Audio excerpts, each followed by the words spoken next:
That's just such a bad angle. I don't care. We're doing this. So I'm gonna try to combine two ideas that I've been thinking about. Because it's interesting how they're different, but they're also pretty similar. Okay.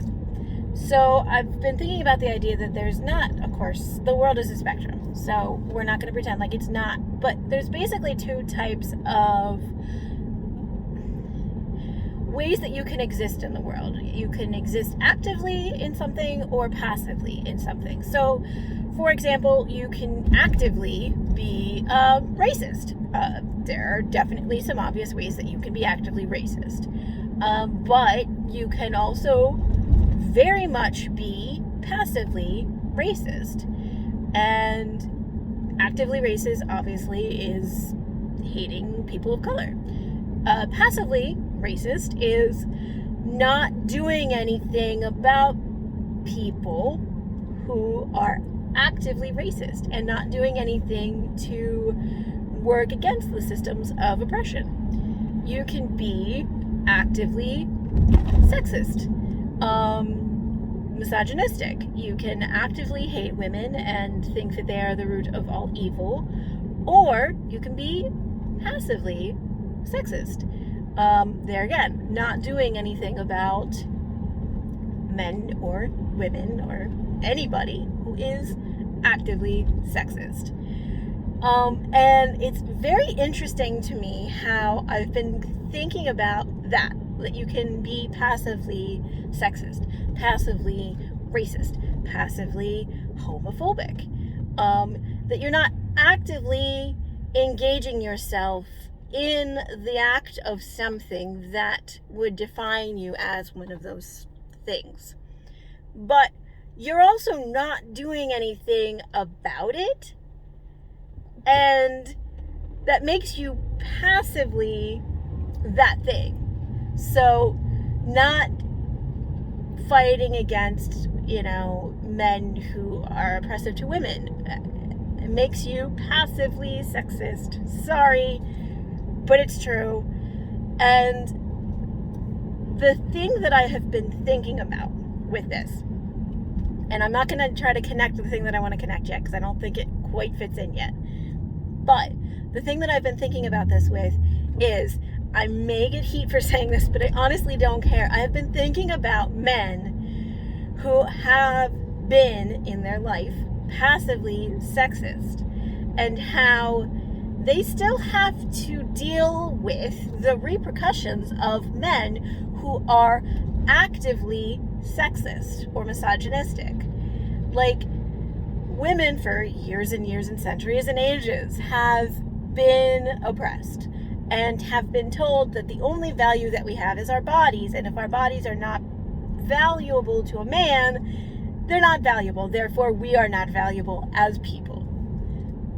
But there is a whole host of men out there who are not actively participating in that story, but passively accepting the narrative, and they have now become, which we will say, woke. And I was thinking about how they still, even though they're aware how they contribute to that, system, even though it wasn't a passive thing, even though it wasn't an active thing, it was a passive thing, they still contributed, but they're like, cool, I get it, I understand, and I apologize, I'm going to do better. It doesn't matter because, sorry for my turn signal, I hope it's not too loud. It doesn't matter because women still have the effects of that oppression are just part of their lives. And like, if, say for example, like in my case, if you live with somebody who maybe passively contributed to that, but then when they were aware, were like, cool, I'm going to actively change my behavior so that I'm not contributing to that. Like, my partner does this, but I still am in a position where I'm still working through a lot of those oppressive traits that I've picked up, like seeing myself as not valuable, or being ashamed of my body or whatever. Like, and my partner, still has to like deal with that fallout. Like, it's not his fault and he didn't directly contribute to it, but it's like he still has to deal with and work through me with those things that he was not responsible directly for, but indirectly responsible for. And I just, like I said, this might get me heat, but like I feel bad for that. I feel like it's not your fault.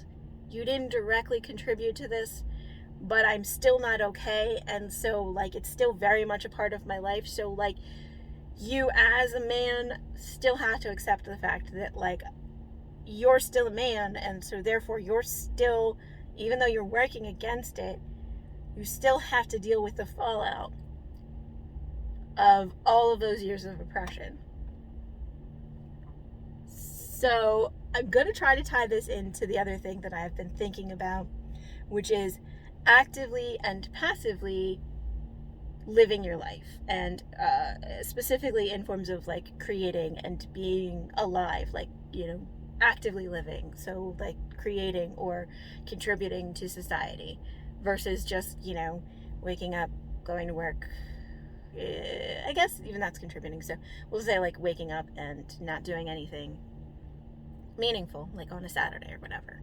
Or, you know, if you're in a position right now where you can't. Like, I'm not trying to shame passively living, but it's interesting how for me right now I've been doing so much passive living that I forget that I can actively contribute and that I can actively create, and that it's a thing I have to do, which my ADHD makes it really fun for me to not want to do, but it is a thing I can do, and it's a thing that I need to do more.